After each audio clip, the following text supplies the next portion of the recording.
Hey, welcome back, everybody, to this week's episode of Doing It with Stiles.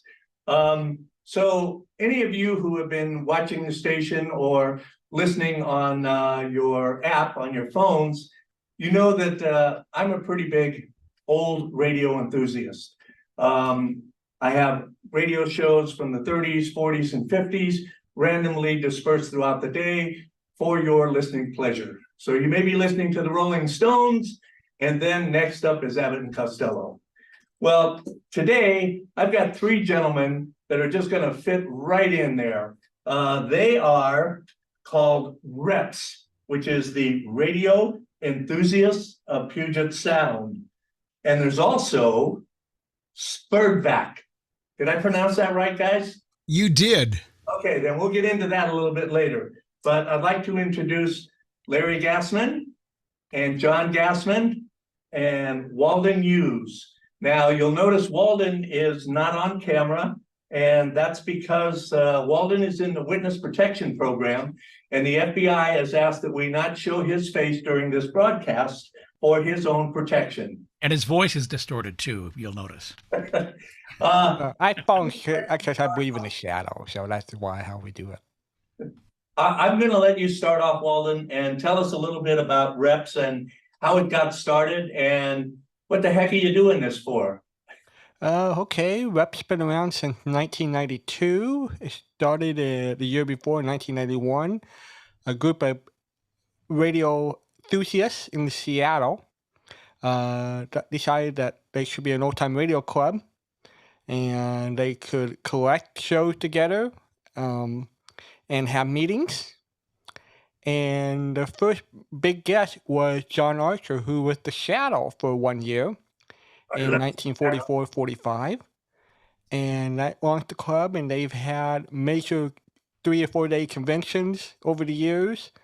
They have a large library of over 30,000 shows, and it's the second largest old-time radio club in the country behind Spurvac. So, and how did I get involved? I've been helping co-produce their big event since 2007. I live in California. The group's in Seattle. It's a great group, and they basically came to me and said, we want you to be president, even though I live way down here. So that's how we do it. With today's technology, it's really not that big of a deal to run an organization through remote. So that's me, John. So if I can clarify just a little bit, if I understand this correctly, that this group actually performs old radio shows from our history. Is that correct? Correct. That's one of the things you do. Wow. Yes. So these are all live shows. Can people come and see these? Or yes, they can. Yeah. Okay. And how often do you do these shows? We have a very aggressive schedule. We do basically, next year will be about 8 shows throughout the year. Okay. We also do some shows online too. We also have a historian talk about radio at other meetings. So, but our actual live productions that what we just did over the weekend, we do about 8 of them a year or so. Okay. And you mentioned that you do them online as well. Where can people go to hear these? They can go to repsonline.org and they can watch it. We have Zoom. We have a 24-hour radio station called Reps Radio, where people can go to and listen to old-time radio plus meetings. And that's how they can have access to the material. That's awesome. John, how did you get involved in this? Well, I go back a lot further than Reps because I'm older than Reps, but I've been collecting the show since about 1980, along with 1970. 77, yeah, with Larry. So we started collecting the shows and then played them on the air on a non-commercial FM station in Pasadena back in about 1980, and then joined Spurdvac, the other organization, and eventually started planning the meetings with a group of people, and we helped interview a lot of the people who were still around at that time, who did the shows. So we were lucky that we came into it at a time when a lot of those people were still here and alive, and eventually that became a situation where they did shows for us. They recreated shows, and Wow. a lot of that on tape as well, and then eventually got hooked up with reps. We played the shows on the air as well, non-commercially, uh, pretty much since about 1980, either with the non-commercial FM station or with an internet station called Yesterday USA, which is still going strong today. And we play the shows and interview people. Now today, it's mainly sons and daughters of the people who did the shows and authors who have written books on various aspects of radio. So we keep busy doing that and have a good time as well. And I retired just in August from 20 years at Disney, um, where I book vacation packages, and so now I've got a lot more time to spend with the hobby, and it's a lot of fun. You still meet a lot of neat people, and we have a good time doing it. I want to go back, though, for a second, because some of what John said I was involved with as well, starting in the early 70s with regard to collecting. But I was president of SPURDVAC twice, and the first time I was president was in that time period of 1991, 92, 93. And probably about 1990, Mike Sprague was one of the first presidents of reps, and also lived, of course, up in the Washington area, still does. And he'd come down to see our conventions at SPURDVAC, and we got to know each other real well. And eventually he told me, after one such excursion down here, about 1991 or so, he said, I think we're going to start a club. We're going to start an organization, and we need some ideas from you guys, because we had been in it for, I don't know, 10, 15 years already. And he said, who would you think we should invite up? And we gave them some clues, and eventually the SPURDVAC and Reps linked together, and we were able to help them initially go after some people who eventually went to Reps, began recreating radio shows for them as well. And Reps started in 1991, 92. The first actual showcase or meeting where recreations were done on a 3-day basis started in 93. And we started with Reps. We'd go up there, paid our own way, and would go up there just to help with interviews. We didn't act as much then, but we did a lot of interviews and a lot of other panel discussions, workshops, things like that. And we've been doing that almost every year ever since. And so there's a wonderful link that continues on to this day. And a similar situation occurred with a club in Colorado when they were getting started, and we helped them a lot. And so we have a lot of friends all over the country as a result of Old Time Radio.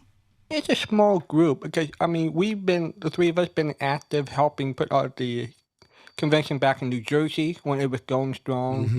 And there's a lot of networking done throughout the country. So a lot of the movers and shakers know each other. The ones who actually find the shows.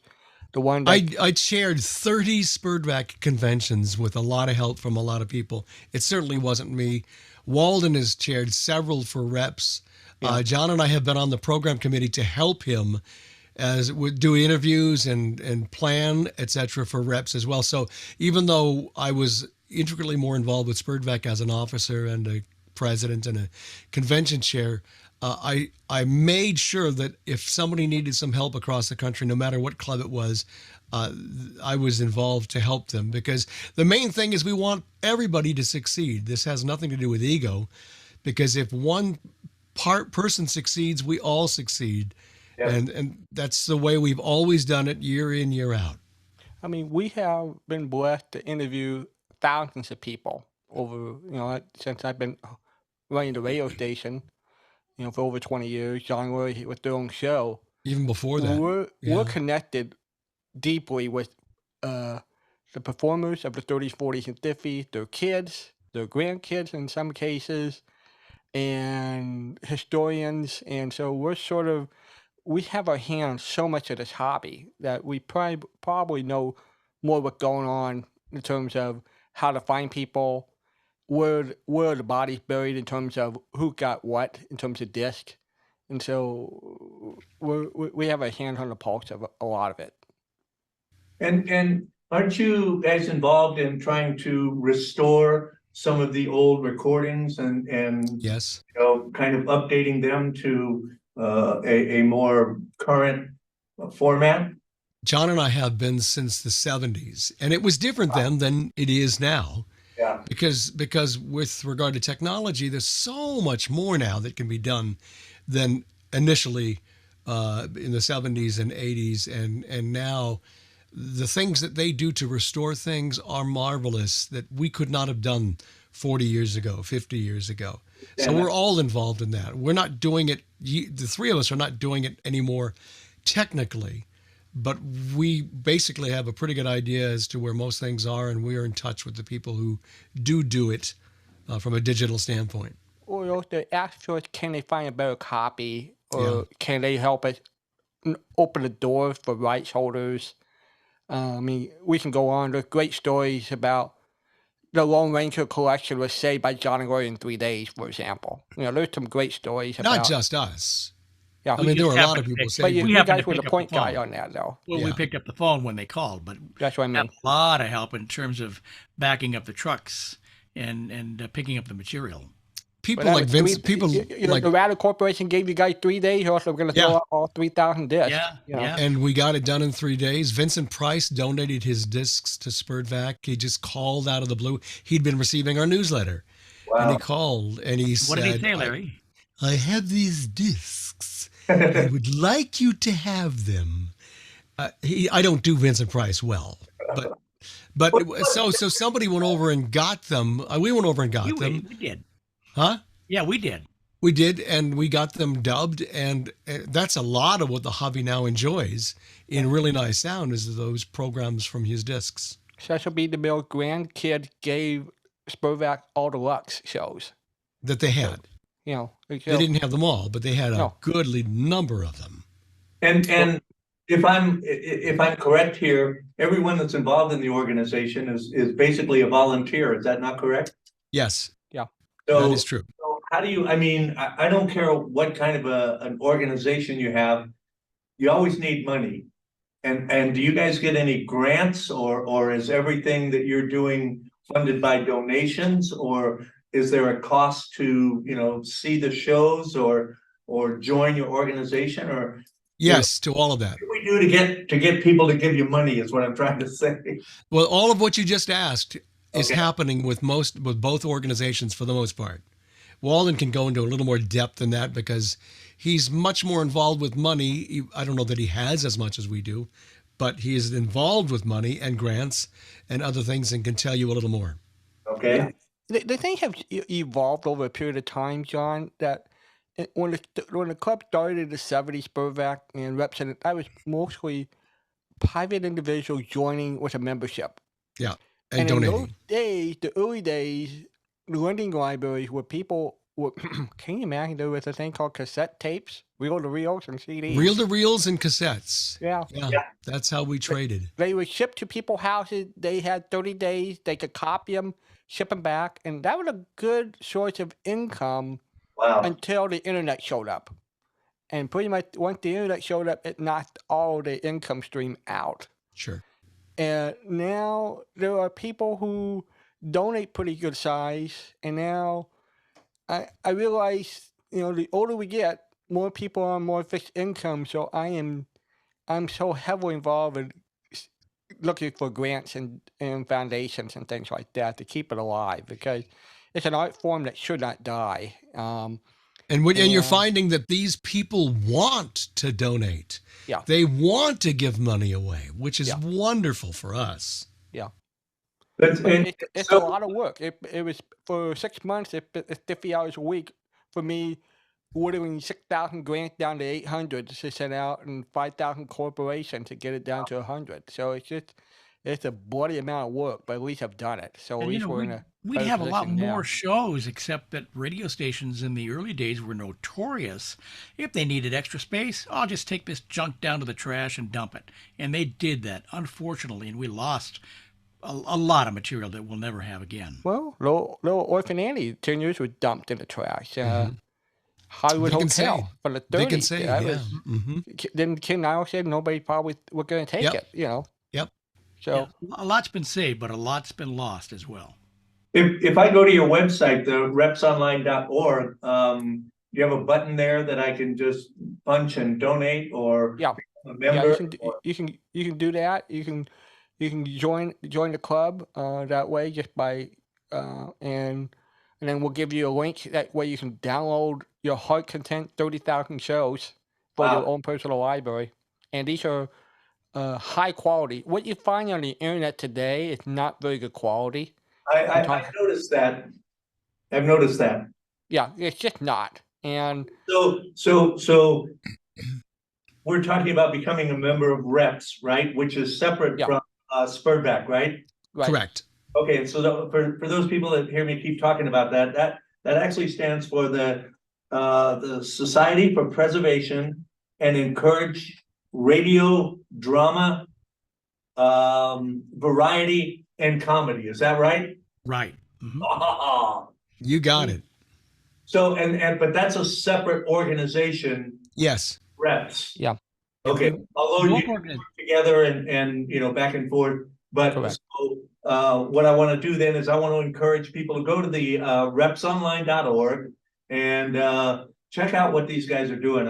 I'm just blown away. I mean, I'm old enough to remember a lot of this stuff, and it's just hearing some of the things that I used to listen to growing up. When I was just a kid, and it's amazing. I mean, all of the Jack Benny stuff that you guys got, and it's all great. You need to get out there and start checking this stuff out, you guys. Yeah, and we're not selling anything. I mean, we don't have the rights to sell, and the families don't want us to do that. But they want us to help preserve the material as well, which is a lot of what we do. And I think I'm proudest is just as much at the option and the possibility of preserving their memories and by interviewing the people who did the shows, because that isn't being talked about as much today as collecting the shows, and what they did and how they did it is just absolutely amazing. In the 30s and 40s, it was totally different technology, but they accomplished the same results just in a different way, and they told some wonderful stories. Yeah, I would guess that if we add up Spurback and our radio show, same time, same station, and what we've done with Reps and Yesterday USA, John and I have come pretty close to over 1,000 interviews of radio people, sons and daughters, and people who have written books. Walden has done a ton of that stuff through Yesterday USA, and Reps and Spurback as well. So we've talked to almost everybody except for those who were around in the earlier days before we were, and in some cases we didn't get to them, but other people did. And so we have those interviews as well. From other collectors. Yeah. So. Walden has sent me a plethora. I mean, just a huge amount of interviews and pictures Right. and stuff like that I'm still going through, and I want to put out there on our channel. And I was going to ask you guys if you, I mean, since we have a platform here, would I have your permission to help put some of this stuff out on our airways as well? Oh, you can have. Sure. Our archive is so John. It's so big, John. You would need 35 radio stations to run 24 hours a day. Okay, You cool. know. Yeah. Because I'd like to, I'm thinking about, doing some kind of a weekly segment or something that, highlights what you guys have been doing. And now you said that some of your shows, you can zoom in and watch as well. Is that correct? Correct. Yeah. Yes. Reps have spent the money to buy video cameras and switch, over $10,000 worth. Because we know that's the future. Yes. We know the future is to do live video streams, so Reps has invested into that kind of equipment. That way, every event, if we can get a good internet connection, like we did over the weekend, people can watch it for free. Well, Right. the future is not only live streams, it's podcasting. I work part-time for another organization, and we'll do a lot of streaming, but we get, and this is true for just about everybody, much more reaction when we put programming up as podcasts and people have it on demand. That's where the future is right now. Yeah, but it's interesting. The grant writers, though, they love the idea of having event live. That way, Right. I know they do. for them. Yeah. Yeah. Yeah. And that's exactly what the station does here is, I call it video podcasting. And we have a number of shows, and that's what we do. Some are live streams, some are pre-recorded, depending on the shows and the audience. And getting back to the live shows that you guys do, are these all in Washington, in the Washington area? Not all. Not all. Not all. Some No. are down here. I mean, Whatever people want it, and if they can help underwrite some of the cost of the event, we'll come to them. Last year I was invited to go back to the Cherry Blossom Festival in Missouri, so I took Beverly Washburn and Tommy Cook and others, and we did some shows back there in Missouri. We have put on for Spurvac, we have done a 3-day convention in Las Vegas back in 2017. We have gone to veterans hospitals. It's so funny that at the Long Beach Veterans Hospital, Bob Hope and Jack Benny used to do the radio show. right. And in fact, Beverly Washburn got her start at the Long Beach Veterans Hospital in 1949. And a few years ago, she was back on the actual stage doing radio recreations With where us. she got her start years ago. Wow. And, Mhm. and So basically, So if we can get conventions. get you to Vegas, right? Yeah. Yeah. Now Okay. the reps conventions are generally in Washington. The Spurback conventions recently have been here in Southern California, so that's their base. But we can go other places. Kind of depends And we on will. cost. we will. A lot of the actors, and it's so much fun that, because John, Larry, and I are in a certain situation that we've been around the hobby long enough, and we have interacted with a lot of the performers that they are friends of ours. And so, if I say, "Hey, let's go do a show," they're going to say, "When?" Basically. And the nice thing about it, we're talking about the performance of the 30s, 40s, and 50s, but we're starting to crack into the kids that did TV in the 70s, like from the Little House of the Prairie Gang, things like Yeah. that. So we're Yeah. starting to spill into a younger demographic in terms of artists. Yeah. The Allison people. Ongram, who is the Nellie in Little House of the Prairie, Mhm. is a big advocate of doing old time radio recreation. I would say that probably we might have, how many do you think? Maybe 6, 7, 8 people still alive who worked in radio during the 30s, 40s, and 50s. Well, Not many. It's bigger than that. Not it's much about- bigger, though. It's about 130, but the actual. Well, but I'm no. talking about the The people who are actively working, it's smaller right, than there that. are kids. who are actively performing today. It's a good 6 to 7 who are still. Correct. But That's we supplement accurate. them with Yeah. other people. Yeah. Yeah. Even though there's still about 130 or so who worked in the golden days of radio, TV, and film from the 30s, 40s that Yeah, I but have a hand on. they're all not of them will working perform. currently. They're not working currently. No. No. So if and I'm just brainstorming here, suppose somebody wanted to start another chapter of reps. Is that something that might be possible? Yeah. Anything's possible. Yeah. If we can get some people together here in Vegas, Yep. quite a few people that are into the voiceover and the voice actors. Mhm. And I mean, I think that this is something that would be right up their alley. Maybe we can put something together there. I think you're right, John. I think Vegas does make sense. We just need to make sure we have enough, performing talent to help. We'll bring in the celebrities, well known, but it's always good to have a stock company to. That's add to that's the why mix. reps has worked so well, because we can't bring the personalities to reps every single month, but Right. they have a large contingent of people locally who do theater, who are also now doing some of the radio shows as well, and were busy with us last weekend. in Bellevue, and that's kind of what most cities are going to need. They're going to need a stock company of local people, and then we can augment them if we need to with personalities as well. There is so much talent here in Las Vegas. It's almost a crime, because there's not enough venues.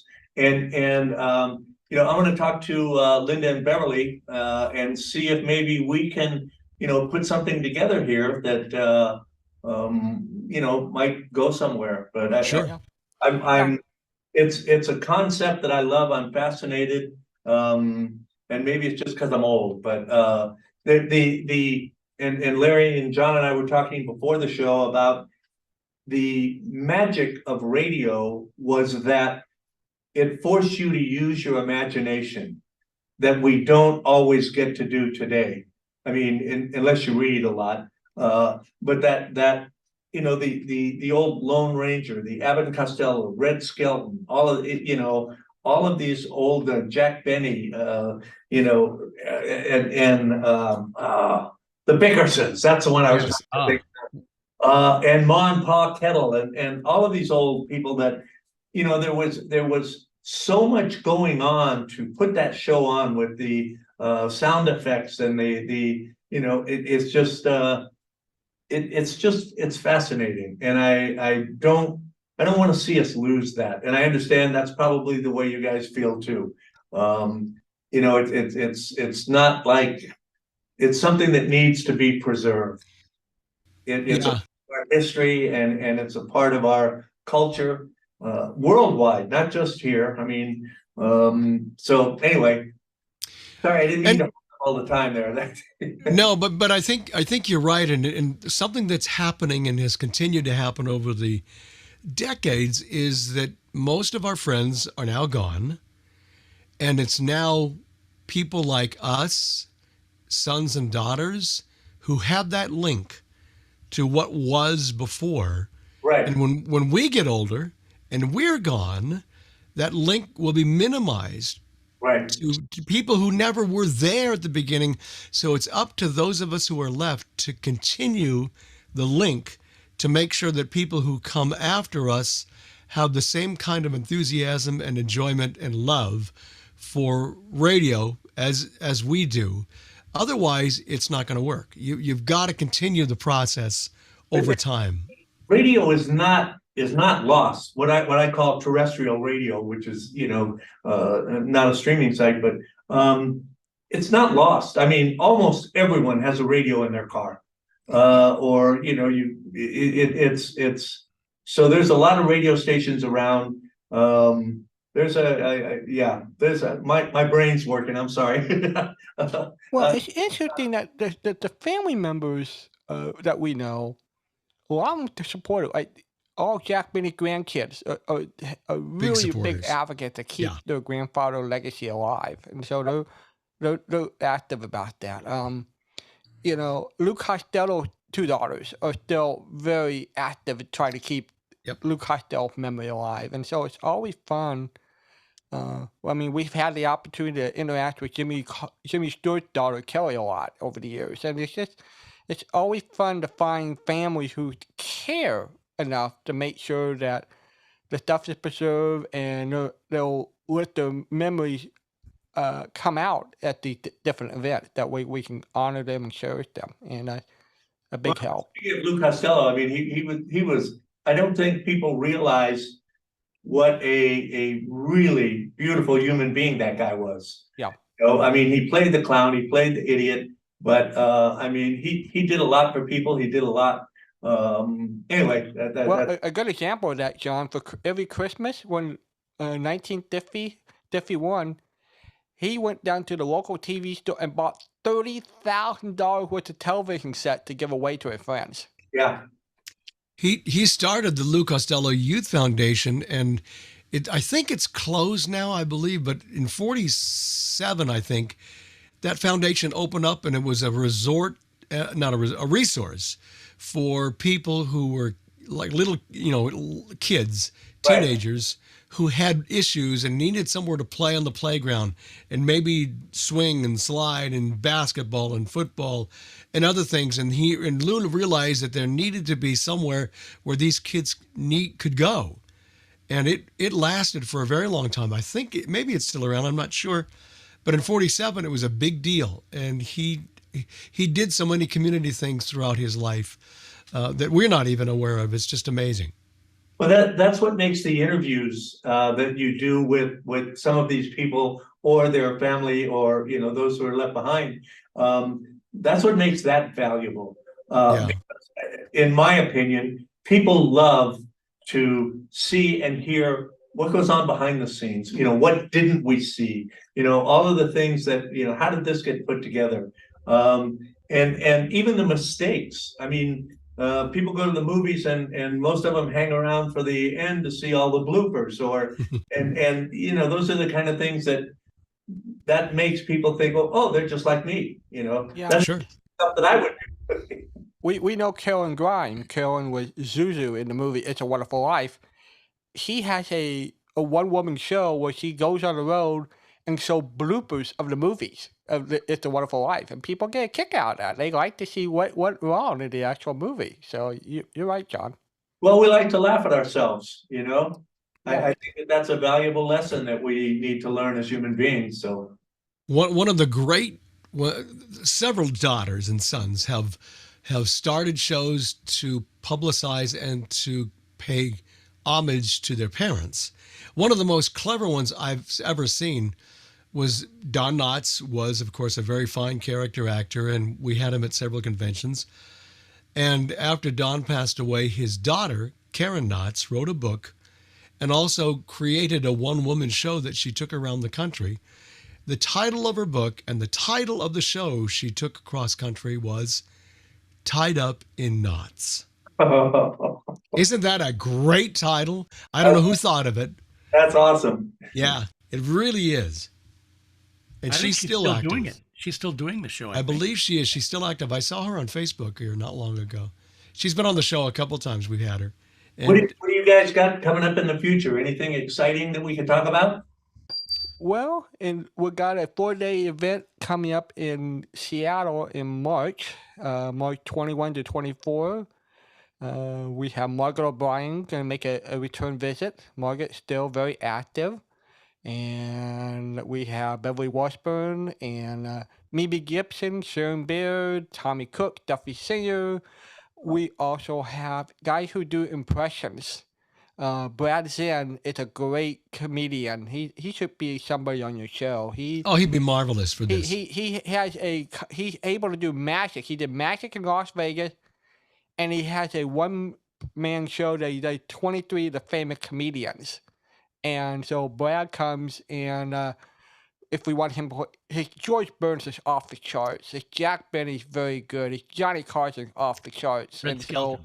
Yeah. having guys like that to help supplement our shows is a big help. Yeah, the great thing about Brad Zinn is he does impressions, but a lot of people do impressions. Yeah. His are really good Yeah. because Visually. he studied them visually, and he studied them also audibly. And he did a one-man show for us. First time I met him was at Reps, and he even did a magic trick that I, as a blind person, could even understand and follow, because he explained it so well. He is remarkable. You would have a great time with him. You mentioned Beverly Washburn. She lives here in Vegas. Just Yes. absolutely wonderful lady. Yes, she is. Yes, she is. Her, when she was a child, she appeared on the Jack Benny show, on the TV show, which was an absolute riot. It was just pure gold. And you had to have known what was going on in the world at the time to understand the skit. But anybody that had lived back then, and she's always been kind of a serious actress, but she is one funny woman. Yeah, she is. She's got a sense of humor that is just, you get a chance to see that, and it's just, she's hilarious. So anyway, so That's your plug, Beverly. Yeah. Yeah, there you go. There you go. She'll want to see it now. Yeah. Anyway, can we talk just a little bit about Spurback? Sure. It's, this is another organization that's basically doing the same thing that you guys are doing, only maybe they're a little bit larger organization. Is that the deal, or? Yeah, at one time, we as Spurback, we had 1,800 members. Wow. Many have passed on. Many of our performers have passed on. There are still about 500 members, which is larger than most other organizations currently. I'll tell you, it's nationwide. One of the things that got us so large occurred in 1987 when Leonard Maltin wrote an article for Smithsonian about Spurback. And I think as a result of that, we had, it must have been 700 or 800 people join. In fact, there were so many people that joined, we couldn't keep up for quite a while with everybody. And Leonard has continued to be a longtime friend of Spurback and appeared at many of our conventions. And And also, let's face it, you guys were actively booking guests for Larry King on his shows when Yes. he came into LA and Yes. helped Ray Bream. So you guys have helped a lot of well-known people to book guests. there's one calling you right now who needs I somebody. know. Yeah, you better But pick that one up. we did that over the years, and it was funny because we didn't plan on that, but people began to trust us throughout the community and throughout the performing group of people that worked in Los Angeles and even into New York, because they knew that we weren't going to do anything to hurt them or their careers. Right. And once that label of trust began to occur, we'd often get calls from any number of those people saying, "Hey, I'm doing this. Can I be of help?" Or, "I know somebody's going to be in town. Can I be of help?" We had Douglas Edwards. We got a chance to interview him. He was on Larry King's show when he was indoctrinated into It was an award. That he was it was an award that he got, yes, and so we got a chance to interview him. We brought the machines up to his hotel room, and he said, "I've seen your newsletter. I'm happy to be here. I'd love to talk to you. What can we do? What can we talk about?"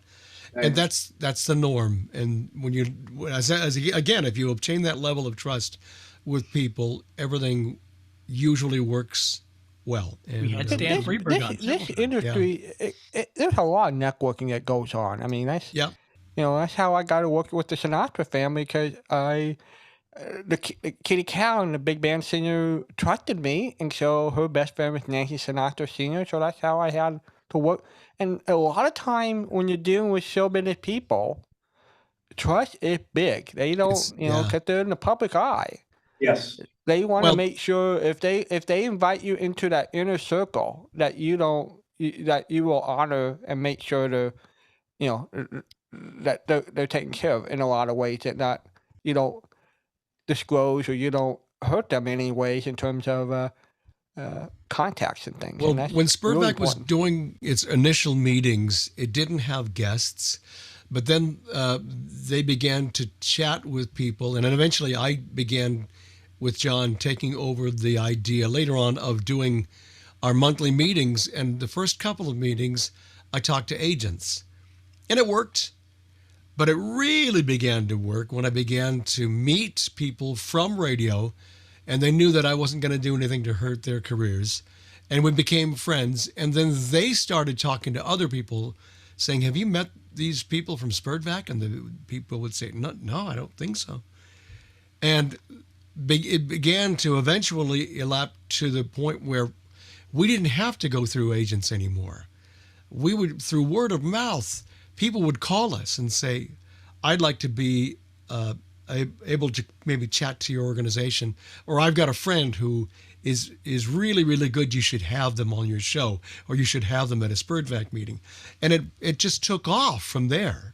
We had Stan Freberg on as one of our first guests, and he came back several times to do Yeah.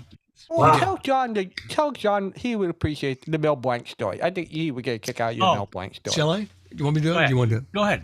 Mel Blanc, we had been in touch with him because he was, we met him at Pacific Pioneer Broadcasters meetings, which is a fraternity of people who worked in radio, and you had to be a member for X amount of time to become a part of that organization. We would come in and just watch the luncheons and network with people, etc. But we weren't old enough to have been a part of the organization. But we met Mel Blanc there, and we talked to him, and we said, at some point, we'd love to have you on as a spurred back guest and on our radio show. And he said, call me.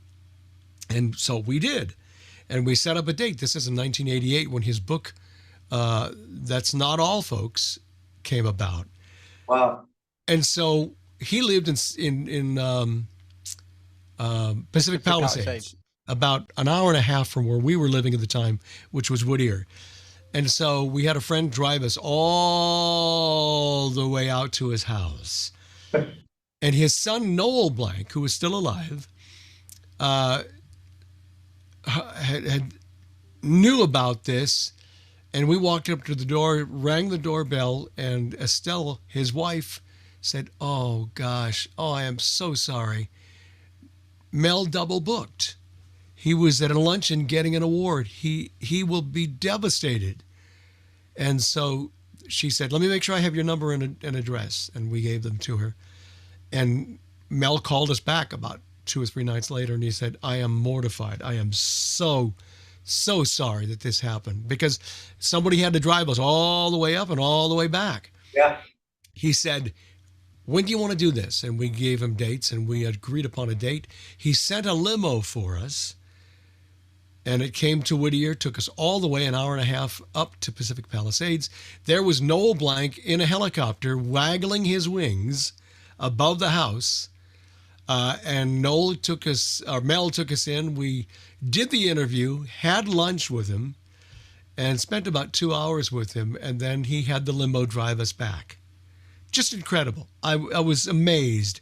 But this is the heart that so many of these people had.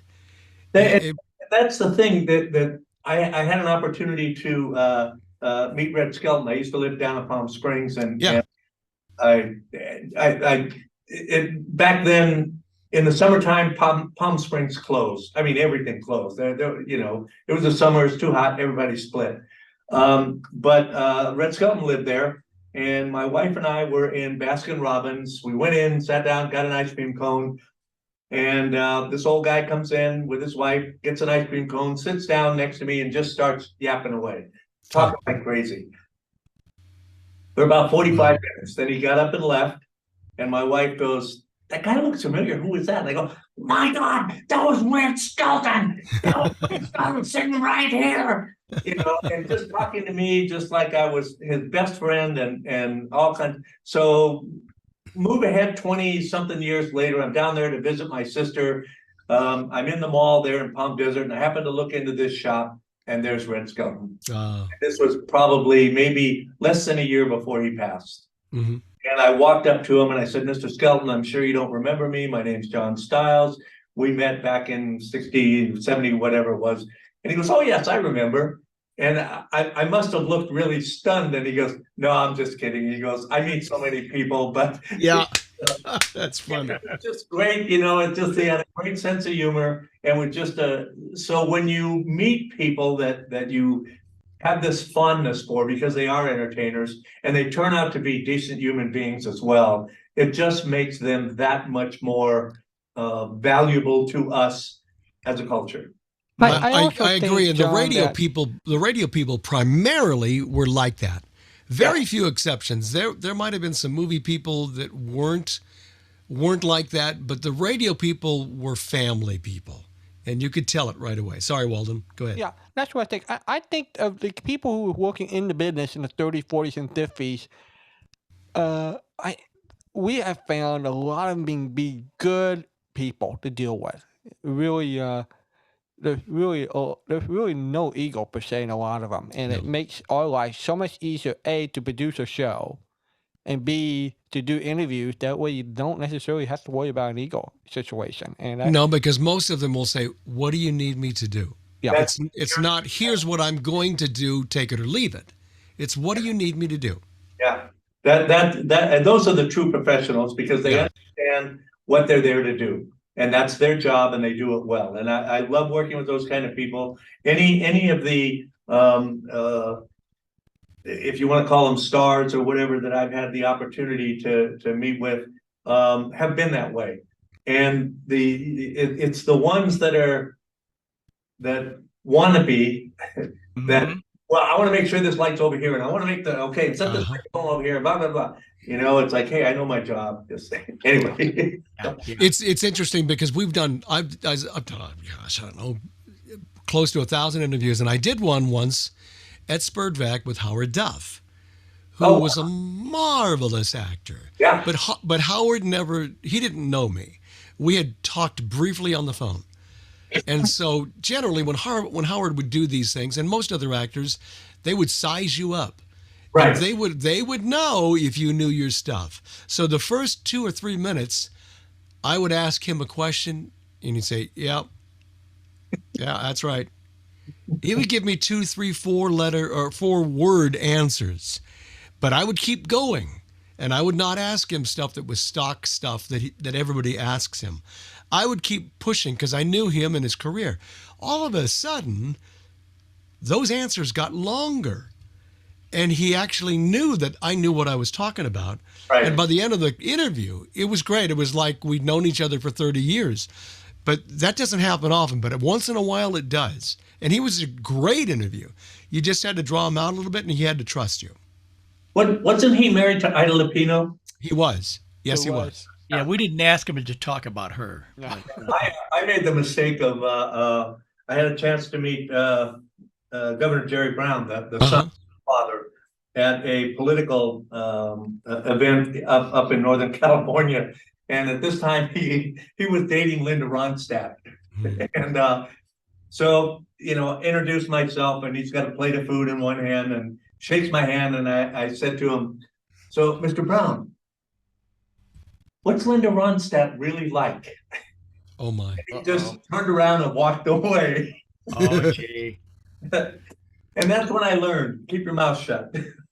Or never ask a question that you don't know the answer to. Right. Okay, well, I'm going to ask you this question, and I don't know the answer to it, but I'm going to That's ask. okay. So you mentioned earlier that you've interviewed probably over 1,000 people.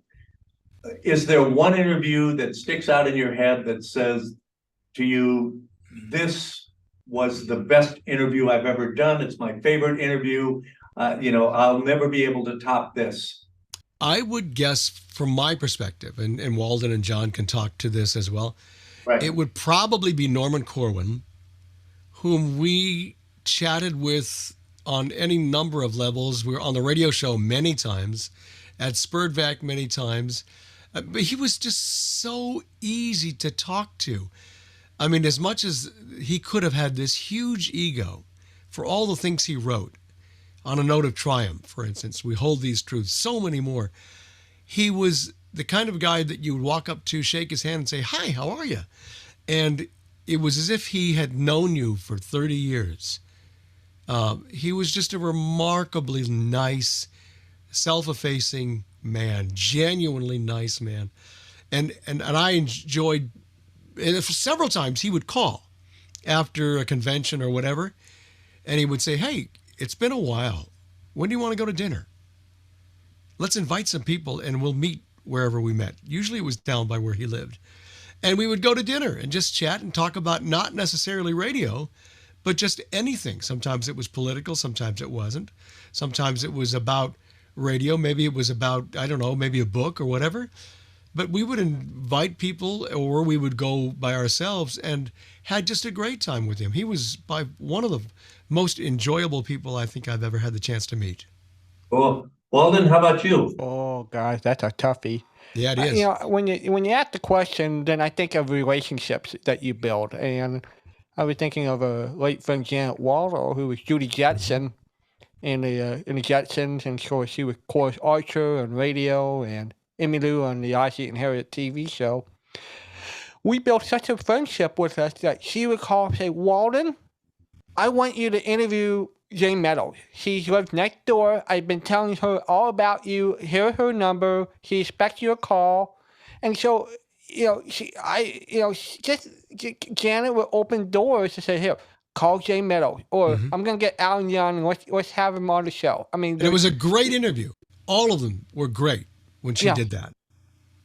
Because, I think of the friendships that we Yeah. built. I mean, Catherine Crosby, that Catherine will say, I'm going to be in town. I want to have dinner. I had her at Spurvac convention, and then when she did a grand opening of the restaurant, or she Yeah. decided she was thinking about buying the Fire Club to put a Bing Crosby, she would call and said, I'm staying at Bob Holt Place. Come over. Let's have dinner. I mean, I think of the relationship that we build, and Same one thing of the with Gail most Gordon. We interviewed Gail Gordon, and we didn't know him. He was living out in Borrego Springs, and he came into town once, and he said, "Hey, I'm going to be in town," and we spent 2 hours with him, and one of the nicest men you'd ever want to meet, and we had a great time. He enjoyed it. We kept in touch until he passed. I know several times after a convention, Larry and I would be sitting there just talking about the previous weekend, and we say, I can't believe we pulled off what we just pulled off. That happened with Burgess Meredith and Jeanette Nolan when they worked with Hyman Brown to do a recreation for us. Carlton E. Morris, who wrote I Love a Mystery and One Man's Family, who might be one of the only people I was in awe of just because I respected his work so much. When he came down to one of our Spurvac conventions, and we sat in the hotel room and talked for an hour and a half about his work, and then other times we would go up to his house and get together and do something, or we'd have him come down and do Ray Bream show on KABC. I mean, any number of situations like that. Stan Freeberg, who I've mentioned before, was terrific. And John, tell the story when you guys had George Balser, who was one of Jack Benny's writers, Oh yeah. at a meeting, and you guys had lunch at Denny's. That's a great story. We went out with friends to Denny's restaurants after having spent the afternoon listening to George Balzer talk about Jack Benny. Who was one of Jack's many writers and one of his top writers. So we were in Denny's eating, and I think we had just finished. And we'd been talking with friends about what a successful event the afternoon had been with George Balzer. And this voice behind us said, "Are you guys talking about Jack Benny?" And we said, "Yes." He says, "You got to be kidding me." We said, No. He said, "I can't believe it. You're really talking about Jack Benny." And I said, "Why, who are you, Mel Josephsberg?" Who was another one of his writers, and later, of course, was a longtime director. And his answer was... And he also wrote for Lucy. And his answer was, yes, it was Mel Josephsberg. But he asked us that question because somebody had set him up a long time ago, and it wasn't legitimate. They saw his watch, which he'd gotten from Lucy. Yeah. So they faked the whole thing. We didn't. It was just a once in a lifetime situation. He happened to be sitting with his wife behind us in the booth behind us. We sat and talked for 10 or 15 minutes. He said, we told him about who we were and what we did. And he said, "Well, here's my card. Call me sometime. I'd love to get involved in some way." So we did. Later that year, he was at our first convention. We did a Jack Benny panel with him and George Burns, Frank Nelson. No. George Balzer, not George Burns. Sorry. I'm sorry. George Balzer and Mel Josephsberg and Frank Nelson and Viola Vaughn. And it was a wonderful start to a convention. And stuff like that just happened from time to time. We wound up being good friends with Joan Benny, Jack Benny's daughter. And we must have had her on around Jack Benny's birthday for over a decade. And and the people in Seattle wanted her up, so I asked John and Eric, who had a long-term friendship.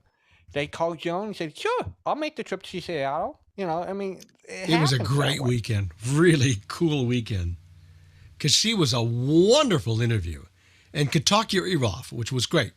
Because we talked about Jack Benny, we talked about movies, we talked about TV. We did have 2 different panels with her, and she was marvelous. She was terrific.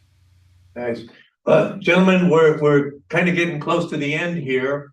I'd like to give each one of you a chance to, I don't want to say final words, but if you have any thoughts that you want to share, and I would seriously love to have you back again sometime when we can talk a little bit more about some of the other things that you're doing, and maybe what we can do to help you as well. But I do want to make sure that we've got the reps online. That's repsonline.org.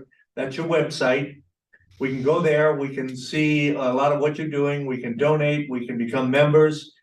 Is that correct, gentlemen? That is correct. Yeah, Yes. people, and they could always they can always listen to our radio show. We're on 7 days a week, live 7 nights a week at yesterdayyusa.com. And if John wants our material, we're happy to let you run all our interviews or whatever, John. If you got enough space over your network, you're welcome to all our material over the years. I would just say, who knew years ago that when I got involved with Spurtvac and Reps and the radio hobby, that I would have a chance to meet over 1,000 people, interview them, not only for the show, but for the two organizations I just mentioned. I even got a chance to act a little bit, especially over the last couple of years. I would never have been afforded those opportunities without my intrusion into the radio hobby. And thankfully, they were nice enough to let me stay and be involved and help out. And it's just been an incredible 50-year relationship. And they've said pretty much the same thing I was going to say. I was also lucky enough to work for Disney for 20 years and had a number of opportunities to do some things in addition to my regular job, which resulted in singing in the candlelight choir over at Christmas time for 16 or 17 years and being on some of the anniversary specials that they did for Small World and for Mickey's 90th birthday party. I mean, stuff like that they just planned, and I just happened to be in the group that did it, allowed me to participate and experience all that I did. And so I've been really, really lucky over the past 50, 60 years. So I thank everybody involved. I'm just happy to tag along for the ride. And Walden, one more time, where can people listen or see the radio show? They want to go to the website, repsonline.org. You can sign up for a free email newsletter. Okay. We send out emails twice a month, and you get links to watch the shows. And if you want to become a member, you can, and you have access to 30,000 high-quality shows, which is better than what you can find on the internet now. A lot of it's just not good sound. If you really want to hear how it really should sound like, become a member of Spurtvac or become a member of Reps or get a hold of John, Larry, and I, and we'll guide you through the process. Well, you can certainly count on my membership. I'm very and it's just like everything else. I had a chance to meet you gentlemen because of Linda Behrman, who I thank immensely, and Beverly as well. So I'm hoping that this turns into a long-term relationship, that we can all do some fun stuff together, and I'll do what I can to help you out and see if we can figure out a way to get you and your group down here to Vegas and show off a little bit. You bet. We look forward to it. We really do. And I'll have all of the information for the viewers on screen. And I want to thank you all, gentlemen, Larry, John, Walton. Thank you very, very much for taking your time and sharing your passions with us. And I just want to say, all the viewers, hey, thank you for the support that you give the show and WWDBTV and all the other shows that we have here. And remember, if you're going to do it with Stiles.